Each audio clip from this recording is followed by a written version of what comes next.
So thank you so much for joining our webinar series. For many of you, the second one of the year. And for many of you, you've been with us for a long time on various different workshops. So really lovely to have you here, and thanks for joining. So this afternoon, we're here to discuss neurodivergence in leadership, a key topic to start to think about the areas that we might need to consider when we're developing strong leaders and those who have got neurodivergence. All of us are neurodivergent to some level or other. And we have with us this afternoon one of our fantastic associates, Laurence Galland. And so I'm going to hand over to Laurence to lead the session. I'll be in the background, and then when it comes to Q&A, I will come back in. So if you have questions, we'll answer those at the end. Feel free to use the Q&A section. Thank you, Zoe. Welcome everyone to this webinar. So I'm going to share my screen. So I'm Laurence Galland. I'm an executive and team coach with over 14 years of senior leadership experience across global HR and perinatal medicine sectors. So in HR, I work for Danone in the food industry, and I've also worked for TUI in the travel industry. I have partnered with over 300 coaching clients across 40 different industries and 30 nationalities. As you can hear with my accent, I'm French, so I'm coaching in French, English, and Spanish. I'm also the mother of 2 ex-preterm babies, who are now 6 and 3 years old, and my 6-year-old was born extremely preterm. He suffered a brain hemorrhage and has a mild cerebral palsy. And so we are now also starting the process of getting him diagnosed for ADHD. So ADHD stands for Attention Deficit with or without Hyperactivity Disorder. So I've become closer and closer, to the perinatal medicine world and neurodivergence through my personal experience in the first place. And so after my son's birth, I decided to join several executive committees in perinatal medicine to keep improving the care and follow-up of these high-risk infants. So when we say high risk, it's high risk at neurodevelopmental challenges. So I'm passionate about the brain. I'm passionate about, expanding our options, leveraging the neuroplasticity. And the good news is that even though we may have a bit less neuroplasticity than children, we still do have neuroplasticity, which means that with coaching, we can change the way we think, the way we behave, and it can lead, to different outcomes in our personal and professional life. And so, of course, my coaching practice informs the work I'm doing with healthcare professionals and their teams, and everything I learn about the brain also informs my coaching practice. So today, as Zoe mentioned, we'll focus, on neurodivergence in leadership and neurodivergent leaders. And so the objectives for today are, first of all, to define and understand the concept of neurodivergent in leadership context. Identify the strength that neurodivergent leaders bring to organizations, and to gain strategies for fostering an environment where neurodivergent leaders can thrive. Before we dive into the definition, I'd like to ask you to pause for a minute and ask yourself, if you were asked to take on a key leadership role in an organization whose structure and culture are unfamiliar to you, how would you feel? I'll leave you 1 minute to think about this question.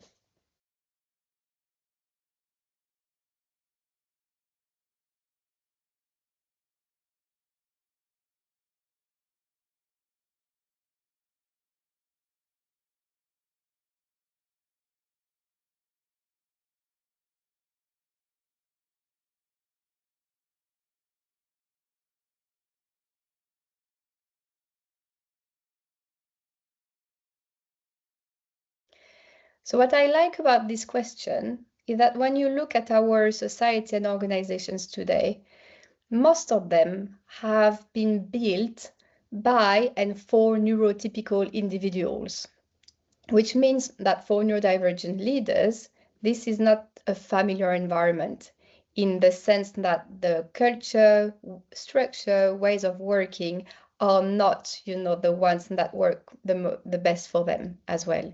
And we'll talk, about disability, and how to fit in, but actually any notion of disability is in reflection to the environment. So if you change the environment, then you change the relation between the leader, a person, and this environment as well. So I think it's interesting to step into other shoes. Today we may have, like neurodivergent individuals in the room. We may have neurotypical individuals in the room. And I think it's important, to feel how it may look like to be in a place which actually has not been built for us in mind from the beginning. So let's look at a couple of definitions to start with. So according to UCL, University College London, neurodiversity means neurological diversity. Neurological refers to the nervous system, so the brain and the nerves in our body. The human species is neurodiverse, which means that one human being is different from another one. Now, one individual cannot be neurodiverse because to have diversity, you need to be at least two. So we talk about the human population as being neurodiverse. 3/4 of the human population is neurotypical, which means that they have a typical neurology. And 1/4 of the human population is neurodivergent, which means, that they are neurologically different. Sometimes you may hear, like neurodiversity and neurodivergence terms mixing, but really neurodiversity is everybody, the whole population, and neurodivergent is 1/4 of the human population, so not the majority. Sorry, I'm just going to come back here and give you examples of neurodivergence presentation. So how does it present? So you may have individuals who are on the autistic spectrum. You may have individuals who have ADHD, so attention deficit with or without hyperactivity. You may have neurodivergent individuals who have dyspraxia. So dyspraxia is a developmental coordination disorder. So they may have more problem with gross motor skills, fine motor skills, planning and organizing their movement. There is dyslexia, which is a specific learning difficulty affecting the ability to read, to spell, or to write. Dysgraphia, also with writing, dyscalculia. Tourette's, which is a disorder characterized by involuntary, sudden and repetitive sounds or movements, what we call tics. So it can be eye blinking, sniffing, jumping, or making sounds. And what is important to understand about neurodivergence is that it's diverse. So when you meet one individual, this neurodivergent individual may present several characteristics, and several disorders. And even, the same individual with exactly the same disorder than another one will be very different. So all the traits do not apply as well. So it's diverse, it's multidimensional, which means that the environment is going to impact them differently. And it's also dynamic, which means that the needs and strength of the neurodivergent individuals may vary throughout the day. So, is neurodivergence a disability? Again, if we look, at UCL's definition of disability, it's an umbrella term covering impairments. So impairment is like a disruption in a body function or structure. Activity limitation, so the difficulty in executing a task or an action, and participation restrictions. So it's a complex phenomenon reflecting an interaction between features of a person's body and features of the society in which they live.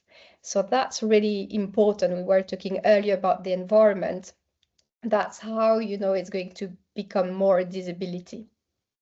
And then in the UK, if you look at the definition of disability under the Equality Act 2010, it's when you have a physical or mental impairment, so we find again the word impairment, that has a substantial and long-term negative effect on your ability to do normal daily activities. So it has to be substantial and it is long-term. It's not going to go away in the short term. However, having said that, if neurodivergence can be considered as a disability, many neurodivergent people do not see themselves as disabled. So these are the reference and you will have them in your handout. So as you see, you know that the neurodivergence can be considered as a disability. The traditional paradigm was to really help neurodivergent individuals fit in, so accommodation. So it was framed originally as a challenge to manage. So they were disabled, so less able, perceived as less able than other individuals. So the key was to comply with the legal requirements and provide workplace adjustments when necessary. Of course, you know, this mindset and this objective to minimize disruption as much as possible has had an impact, you know, on neurodivergent individuals. Exhaustion. I can give you an example of a coaching client who was on the autism spectrum. I'm not sure she had disclosed it to her organizations, but one of the feedback she got from her manager during the end of year review was, if you want to increase your leadership presence, you need to look at people in the eyes. And so for her, looking at people in the eyes was painful physically. And she was doing it because she wanted to progress in her career. And she thought she had to do it to be able to gain more leadership presence. But then it was draining for her. And so she was exhausted. So the work we've been doing with coaching was to say, well, you want to increase your leadership presence. And because, you know, of your neurodivergence, you find it exhausting to look at people in the eyes. So how else can you do that? How else can you build your presence? So shifting also, you know, the belief system. It can lead to stress, of course, and linked also with the guilt that actually, you know, maybe we need accommodation, we may be less able than others, you know, to complete the work normally. I've had a client who had a speech disorder. So speech disorders, medically speaking, strictly medically speaking, are not a neurological condition, but socially, it is considered as a form of neurodivergence. So he used to work, I mean, he's still working in public services. And so a lot of the work was to answer phone calls, reply to emails, having video conferences. And because of a previous bad experience, he didn't want to answer the phone because of his speech disorder. And so the workplace, you know, did adjustments. And so he was allowed not to answer the phone, and his colleagues, you know, were answering the phone. As a result, he felt, you know, that he had to overcompensate. So everything else that was not on the phone, he was doing it. So he was maybe working 4 or 5 times more than his colleagues. So that, of course, there was always this sense of guilt, the sense of feeling trapped. And the reason why he received coaches was because, you know, the executive really saw his potential and they wanted him, you know, to become a director, but he was limiting himself because he was like, how can I be a director if I cannot answer the phone? So the work we've done was also, you know, to shift his belief system. And by the end of the coaching, he was happy, you know, to go for promotion and also to start answering the phone. It can also impact negatively the organization. So the stress can be cascaded to the teams. I remember, you know, a coaching client who had ADHD and he was under a lot of stress, could not understand the way the organization was working, was saying that it was not efficient. And so he had, you know, emotional burst outs to his teams, which was really a problem. And there had been, you know, a turnover in his team, and he also wanted to leave the organization because he didn't feel he could fit in. And of course, all, you know, these issues can lead to productivity issues and miss opportunities for innovation and creativity. Because when we ask people to fit in a box that they don't belong to, then we're not really using their potential and leveraging their unique strength. So it's a missed opportunity for businesses. So that's the traditional paradigm. Now there is a new, I mean, I say new, but luckily, you know, organizations have started doing it a couple of years ago. There is a new paradigm, which is no longer to see it, you know, as a challenge, but to see it as a competitive advantage. So now it's no longer framed as a disability, but as a different ability. So it can bring, you know, like a lot of benefit for organization. We're moving, you know, away from fitting in a box to actually we can create a new box. So these are some of the advantages it can bring to have, neurodivergent leaders in organization. First one is competitive edge. So we know that organizations that value cognitive difference outperform in complex and fast-changing environments when you need to have very diverse brains and minds to think about solving problems. It leads to increased innovation because we know that, again, diverse cognitive input can fuel creative problem solving and breakthrough. Having neurodivergent profiles in leadership can enrich the DNA of an organization and really build an inclusive culture. And when you build an inclusive culture, you attract talents because it signals a progressive workplace. And also, if you're looking, at neurodivergent talents, it is quite a largely untapped talent pool. If you look at the statistics in the UK, only 50% of disabled people are employed. And if you look at the autistic population, only 34% of autistic individuals are employed. So as you can see, there is a huge untapped talent pool with high demand skills as well. And of course, if you have neurodivergent leaders and employees in your organization, you gain better insights into the 25% of consumers who are neurodivergent. And we'll see at the end of case studies, and you'll see practically how we can use this competitive advantage. So let's talk, about a few neurodivergent leadership traits. Again, as I said it, at the beginning, every human being is different. So here we're talking about common traits that you can find in neurodivergent individuals, but it doesn't seem that they will display all of them or even one of them. So in terms of traits, you have problem solving.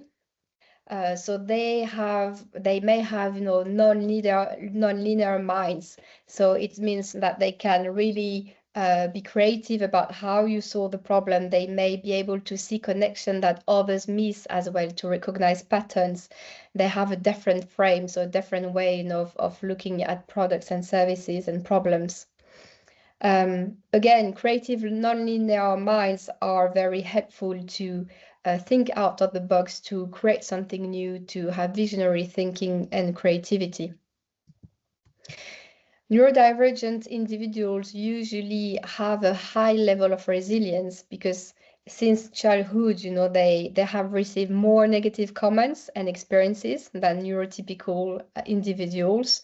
So they had to develop strategies, to overcome these challenges.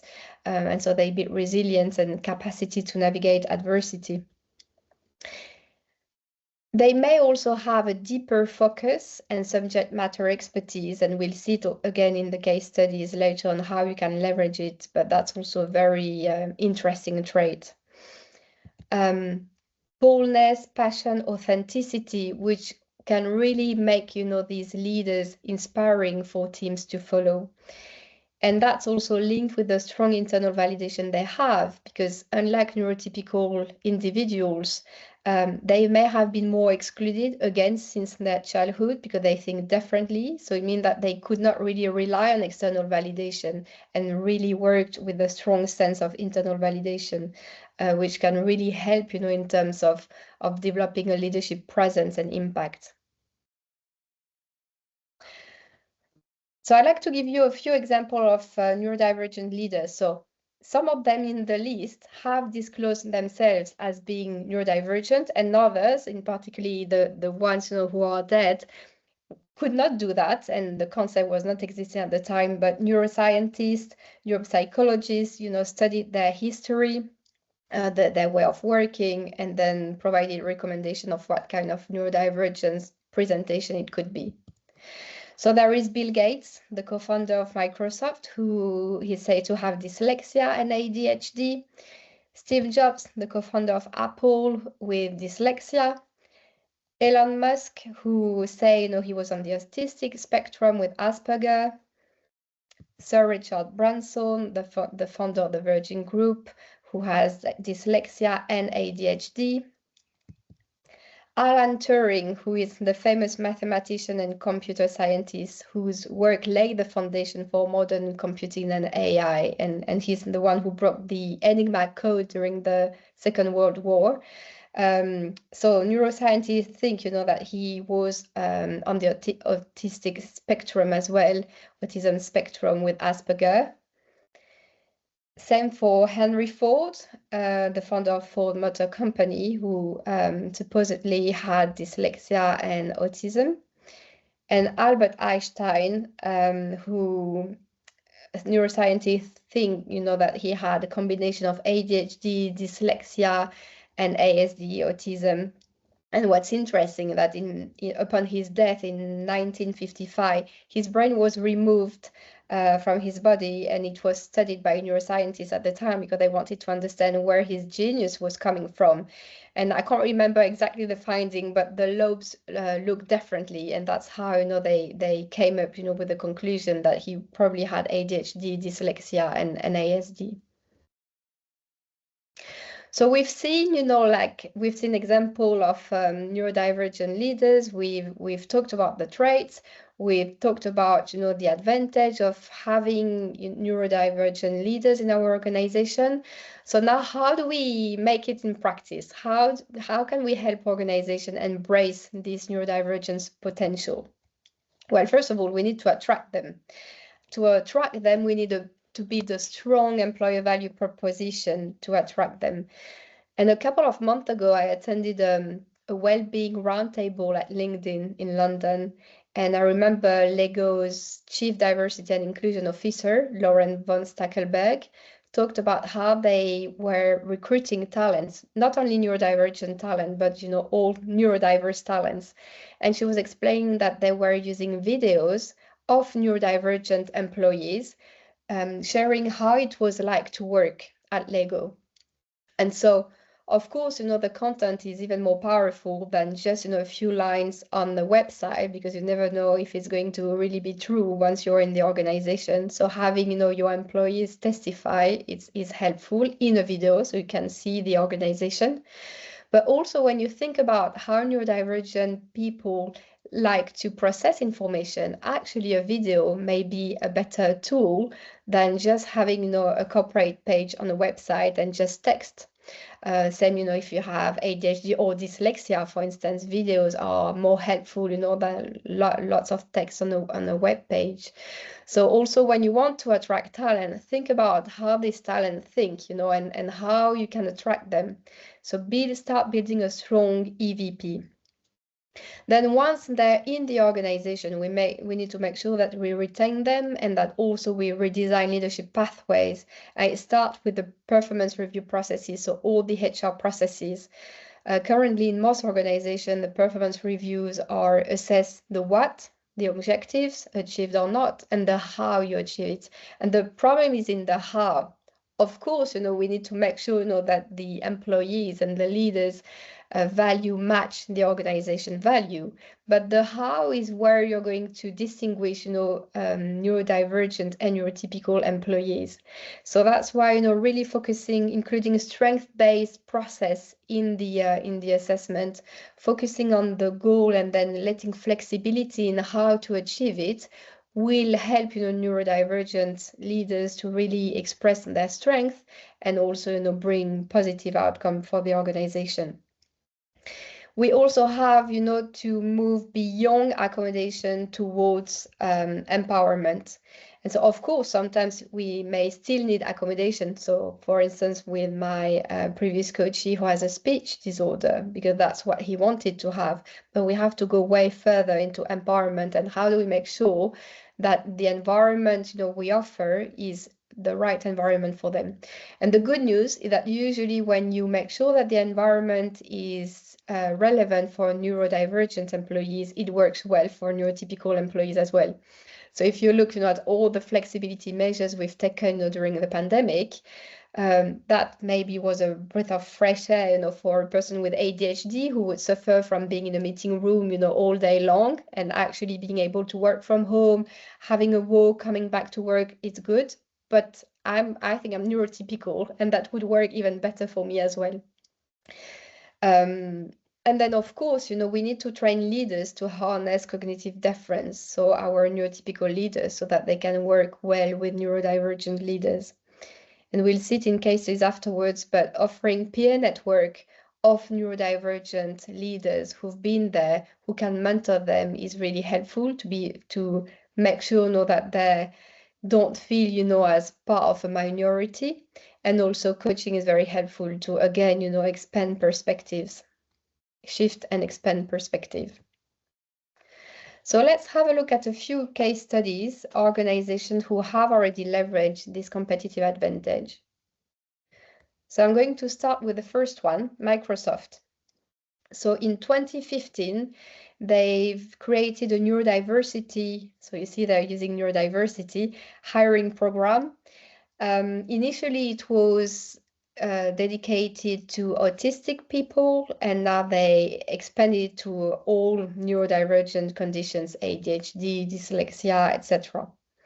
So what they've done, so when you go to their career website, you can apply to normal career pathway, or you can, go to the neurodiversity hiring program. And in this program, you have no traditional interviews.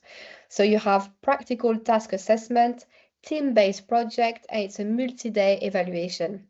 Now, you may remember at the beginning that I've told you that neurodivergence is dynamic, so that the needs and strengths vary throughout the day. So imagine, that you have, I don't know, someone on the autistic spectrum who got up very early to go to the assessment center. They've been triggered many times, during transport, etc. Their strength, may not be as strong as normally when they're comfortable in their home environment. So allowing them to display their strength across, a couple of days, working with teams and probably, neurodivergent teams, is a good way also to make sure that you're not missing out on any strength that they can bring to the organization. And then once they're in Microsoft, then they have a tailored support when onboarding. So they have a mentor, they have a coach, and there is also disabled aware training provided to their manager. And of course, there is accommodation as well if it's necessary. And as a result, Microsoft mentioned that they had an improved product quality and innovation as well. So they had more patents. So they really shifted the conversation from inclusion solely to actually these leaders are going to help us, become really an innovation driver. SAP did the same. So actually earlier they did it in 2013, Autism at Work, that's their program. And so they've done the same thing that Microsoft, and they reported that there had been an increase in patent applications and innovation, and also that it led to improved management skills and higher productivity in the teams. JP Morgan also created their own Autism at Work program, and so they reported that they've been outperforming in fraud detection and trading analysis. So you will remember when we talked about the neurodivergence traits, we have, the deep focus, we have, the ability, to recognize patterns. So this has proved to be super helpful in fraud detection and trading analysis as well. And then not finally, but EY in 2021, these created the first neurodiverse Center of Excellence in the UK, in Manchester, I believe, to really boost client innovation. So what they've noticed after a couple of years is that there was a higher quality output. So 90% of the pass rate for code was written by these program participants, when normally the company average is 70%. So you see 20% more. They also discovered how to spot flaws in tools. So autistic people, individuals discover how to spot flaws in tools. It led to increased product innovation and process improvement like Microsoft, SAP, and JP Morgan, and increased also team performance and better retention and loyalty. And the last example I wanted to share in another industry is TUI, so a company I've worked with. Of course, they provide package holidays, travel opportunities, And for any parent, who has, like neurodivergent children, that holidays, can be a bit tricky. So actually, when you consider that a quarter of the population is neurodivergent, if you're not adapting, your way of traveling and your support there, then you're missing out on 25% of potential customers. So what they've done is that they started internally to create an employee network group. So I think there are more than 300 neurodivergent in the UK, 300 neurodivergent employees who are part of this peer network group. And they've been partnering with SENIS, Special Educational Needs Childcare Agency, and they've trained more than 2,500 customer-facing colleagues. They train TWIS childcare teams in the destination, and so they've started to providing neuro-inclusive holidays. So they include SEN practices. They roll out sensoring rooms in the hotels as well. They've used more visual comm tools. We were talking about how to attract talents. It works the same for customers, and also supporting families with neurodivergent children. So as you can see, there are already, organizations who are quite good, at attracting neurodivergent leaders, and also, making sure that their business and the way they conduct business is going to serve their neurodivergent stakeholders. So a call to action. So we know that complex problems need nonlinear thinkers. And we know that neurodivergence in leadership is no longer optional. And I had read also, in scientific studies that the number of neurodivergent individuals are going to increase. So it's currently 25%, but it is going to be way more afterwards. And we also have a lot of problems in our organization, in our complex world. So we need, all different brains and minds to think about how we solve these problems. So we have to embrace it also, and it's really an opportunity, and to leverage their resilience, innovation, and future readiness, and so really to reframe it from a liability to an asset. So I'm going to give you another minute to ask you another question, well, two actually. The first one is, are you creating a culture in your current organization where neurodiverse, and I say neurodiverse, so neurodivergent and neurotypical leaders can thrive? And how do you want to move forward? I leave you 1 minute to think about it while it's still fresh in your mind.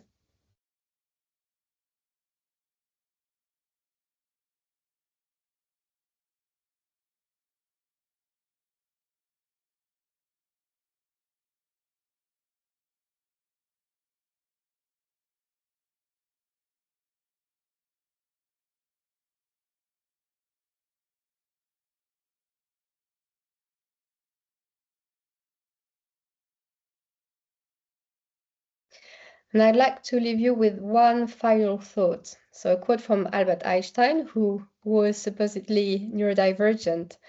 So he said, everybody is a genius, but if you judge a fish by its ability to climb a tree, it will live its whole life believing that it is stupid. What I like about this quote is that, again, it refers to the environment. A fish, in the sea is super effective. A fish, like close to a tree is going to die for sure and cannot do anything. That's the same thing with our neurodivergent leaders. If we don't create an environment where they can thrive, that will be, a miss out opportunity for the organization, and they will suffer as well. So how can we make sure that actually we create, the environment that they need to thrive, so that they can really help our organization? Thank you so much. So I will hand over to Zoe, who will host the Q&A. Wonderful stuff. Thank you so much, Laurence. Lots and lots of rich quality data in such a short amount of time. Thank you. Thanks so much for doing that. We do have a question. I'll read you out the question, and I'll also read out what I've put as a response so that you can then build on that one. So I'm curious if we know of any famous female neurodivergent leaders, and if male neurodivergent leaders are more visible and well known. Do you feel that it's telling us a story about an extra pressure on female leaders to be normal and to fit in? And I've just given a few examples, which is Emma Watson, Greta Thunberg, Keira Knightley, Agatha Christie, Cher. And then I also said that I know from the work that we've done before that often women are late diagnosed. They're often misdiagnosed, depression, anxiety, burnout, all of those things, menopause even thrown in there. And also that they're praised for coping rather than leading. So if you want to then take the lead and follow on that. Thank you. It's a great question. And then it makes me reflect that actually I've only given, men's name. And so it's a very good point. Thank you for raising it. And actually, when I've prepared this presentation, I've also, looked online, researched, the names. And so it can tell me that what the internet gave me was mostly men, and I haven't challenged it. So that was my own bias. Having said that, I think it's interesting because when you look at leadership in general, and if you look, at the top leaders, most of them are men. So there is already, an equality and equity issue here. So most, of the leaders at the top of the organization are men. So we have this first problem. And then for women who want to go there, usually they have to, historically, and I hope it's like the traditional paradigm and not the new one, but they had to behave like men to go up. So usually when I'm coaching, directors who want to become executive and they're women, we have to really do a shift of mindset that they can be themselves, and still be, or even be more, powerful and successful. But traditionally, women have tried to fit in and to be able to escalate the ladder, to behave like the men in the room, and because usually they were the only women. Now, if you take this to neurodivergence, the reason why women are usually diagnosed quite late is because actually they're better than men at hiding it. So they want to be accepted and they want to fit in. And I've had a couple of examples in my son's school where actually, the moms knew exactly, that their girls, had autism, but they've done so well during the assessment that they were not diagnosed. So they've got all their strengths to appear normal. And of course, when I say normal, I mean typical. And so, of course, they were not diagnosed. And I know many women who went through diagnosis referral because their children were neurodivergent, and then they wanted to do it for their children. And so they no longer wanted to hide behind something. So if you take, in summary, if you consider that most, female leaders at a very high level want to fit in and be promoted because they may be less likely than a male peer to have the promotion, they're more likely also not to disclose it. So, and of course, all neuroscientists, they're not looking at all leaders. So who knew, if they're not saying it, nobody can know, that they are neurodivergent. So I think it's a very good point, and I think there will be even more to do, for women, and so that's very helpful when they can disclose it. Yeah, I think that's very true, and there's not another question at the moment, but feel free to add into the question box if you've got them. But I was going to just add in, I know that when we pre-meet our coachees and we ask them a whole load of questions about what they're trying to get from coaching, etc., we also ask the question, is there anything you'd like to disclose around neurodivergence or mental health that would be useful to know? And I often get the answer that comes back, which is, well, yes, but my boss won't find out, will they? Because there's still a shame and a stigma associated around it. What's your thoughts around that? Yeah, I agree. And I mean, I've been coaching also leaders who presented with traits, of neurodivergence from what I could see, but he didn't feel safe initially to disclose it. But they were coming back in the coaching saying, oh, but I don't understand why I'm thinking like that, or why my brain is working like that.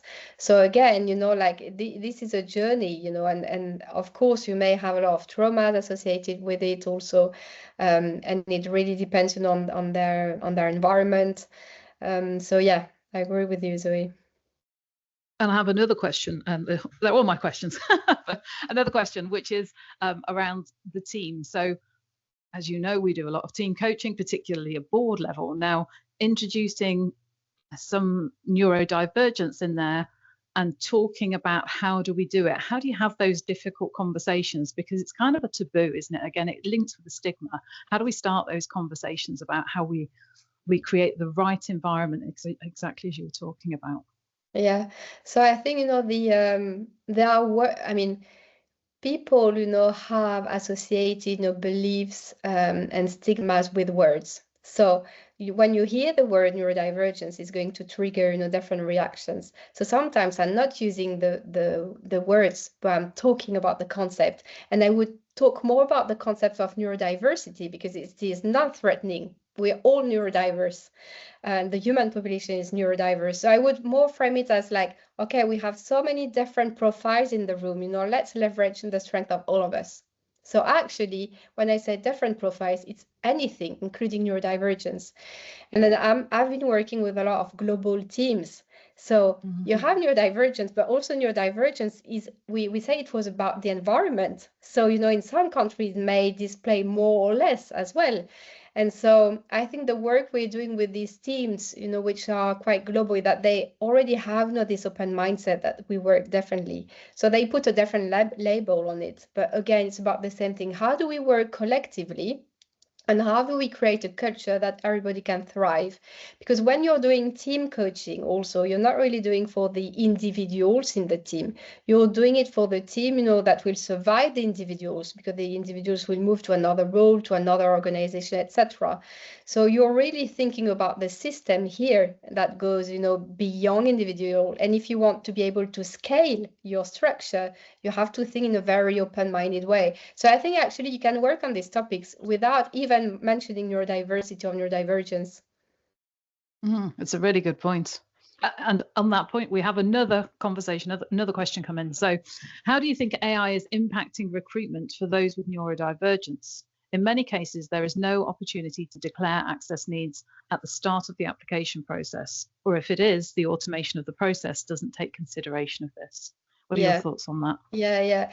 I think that's for me one of the biggest problems with AI, that AI reflects, what's out there, and what's out there isn't the majority, and also more men, like neurotypical men and white men who are creating the content. And so that's why, now I post even more, because I want more women. I want also more neurodivergent leaders to create content so that AI can pick on the content. And for instance, when I'm personally working with ChatGPT, I don't say anything that I'm a woman. And when I say, okay, can you show, based on my content, AI think that I'm a man, and I'm not. So I think, it's AI think I'm a man and I'm neurotypical as well. So yes, I think for recruitment that will not work. And so luckily, in organization, like the case studies, there is like a proper neurodiversity hiring program, which for sure would not use AI. But I think we have to also make sure that the content we create reflects, who we want to attract, because obviously, that would not really fit the criteria. Yes, yeah, definitely. And thank you for that. I'm curious about how we have the leadership pipeline, the traditional up and down. How do we help organizations work from self-starter right the way through to leadership? How do we help them develop the pipeline that it makes it more accessible for neurodivergent leaders to get? Yeah, so I think, it's even trickier in large organizations where you have like strong and robust HR frameworks, where you have your scale, and the what and the how, and when you go to the how, it's very, very specific, and you have titles and so on. So I know that in professional services, a few organizations have stopped this kind of assessment as well. They don't really have objective setting. It's more developmental conversation. So I think it's reviewing, all the HR processes from the beginning. How do we attract these talents, and then how do we promote them? And I think also making sure, that there is, a peer network group, that there is mentoring as well, so that actually it works better. And I think the key is also to have neurodivergent leaders, because they are the ones ultimately who make the decision about the culture, but also about who they're going to promote. So I think that's a key thing.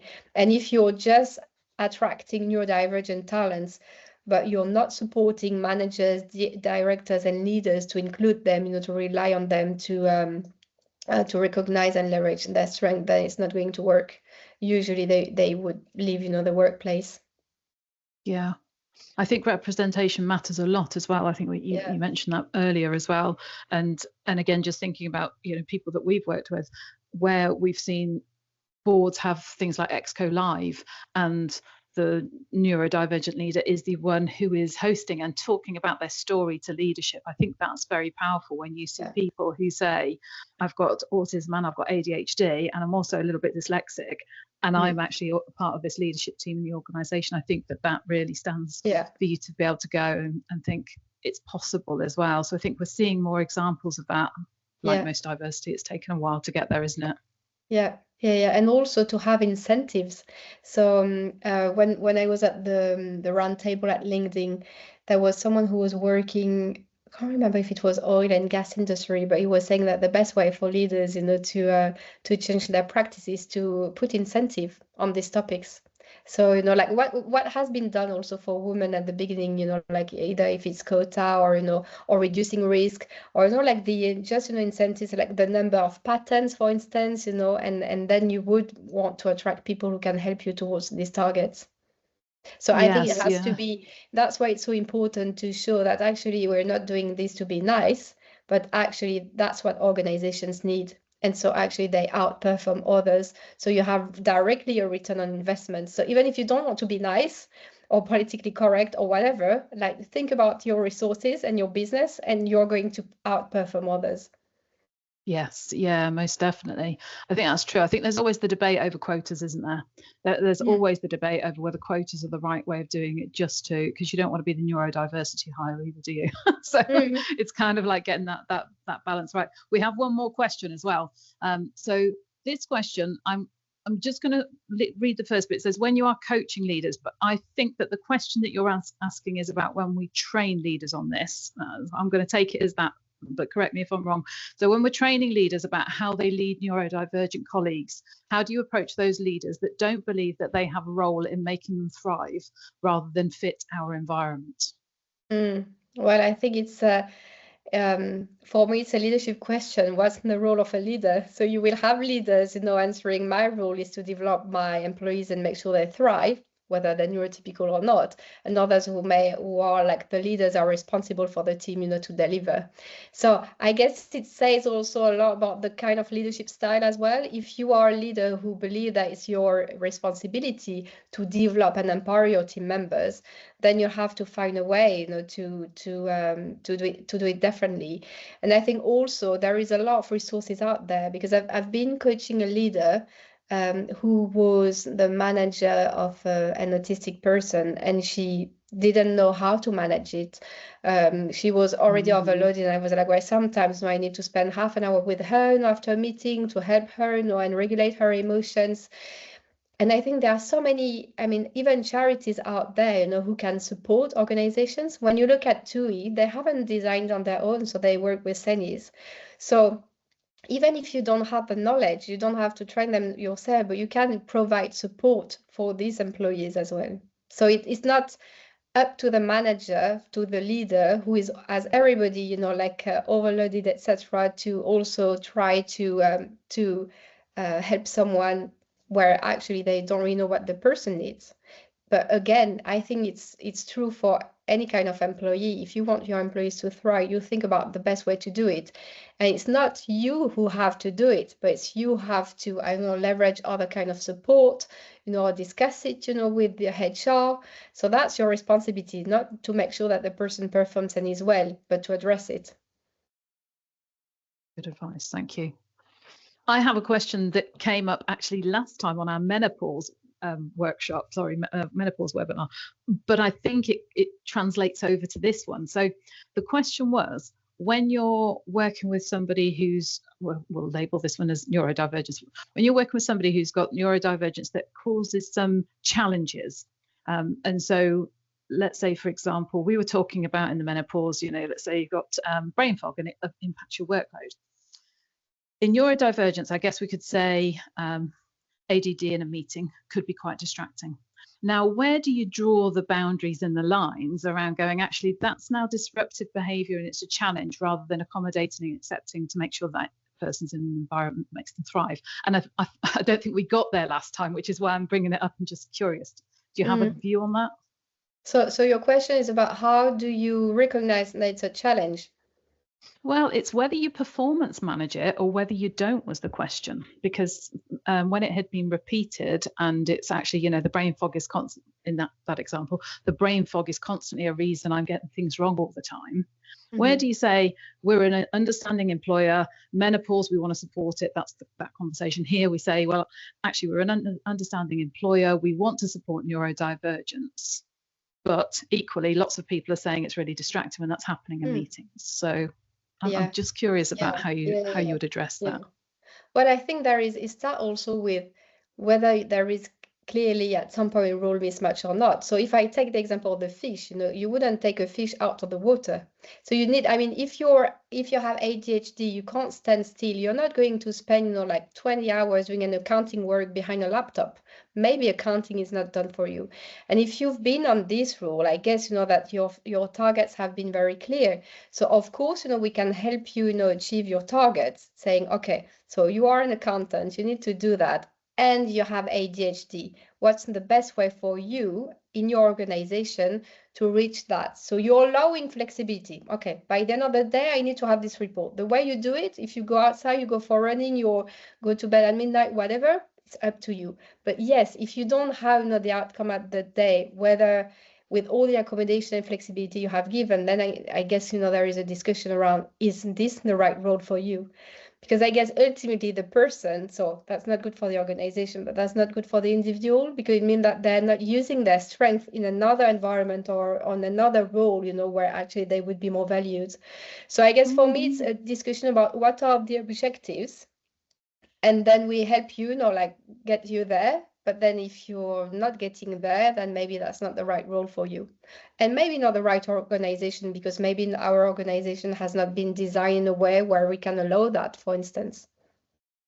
Yeah, and that's why I think it's important also, you know, in the recruitment process to be very clear about that. Yes, yeah, absolutely. Yeah, insightful. Thank you so much. I think we have now come to the end of our questions. So thank you so much, Laurence. That was an excellent session, really useful, really insightful. And to everyone else, thank you so much for joining us today. If you have follow-on questions, you can post those. You'll all have been contacted by the lovely Valentina who booked you on for today. Feel free to message in if you've got any questions or follow-ups that you'd like to ask us. And of course, if you'd like to talk to us about any of the work that we do, from executive coaching to webinars to team coaching and also leadership development programs, we're happy to do so. So from us to you, thank you for joining us this afternoon, and then we will be in touch with the follow-on and the aid memoir from today's session. Thank you again.